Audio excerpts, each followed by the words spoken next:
इमरान खान ने ज़मान पाक की तलाशी देने से इनकार कर दिया। निगरां हुकूमत और इमरान खान के दरमियान ज़मान पाक की तलाशी पर डेडलॉक पैदा हुआ। चेयरमैन PTI ने वजूहात बता दी।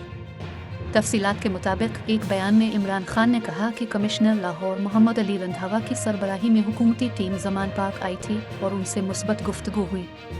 इमरान खान ने बताया कि ऑपरेशन करने वाले पुलिस अफसरान समेत डिप्टी कमिश्नर से मुलाकात हुई। चेयरमैन PTI ने बताया कि सरकारी हुकाम को घर की तलाशी लेने की इजाज़त नहीं दी। उन्हें बावर कराया कि लाहौर हाई कोर्ट के बताए हुए तरीके से तलाशी लेने चाहिए तो ले लें। साबिक वज़ीर आज़म का कहना था कि एक उनका बंदा, एक हमारा और एक खातून अफसर एकर तलाश ले लें। सरकारी हुकाम ने मुलाकात के दौरान मुझे 8 लोगों के नाम बताए और कहा कि इन अफराद को कहीं कि वो खुद को कानून के हवाले कर दें।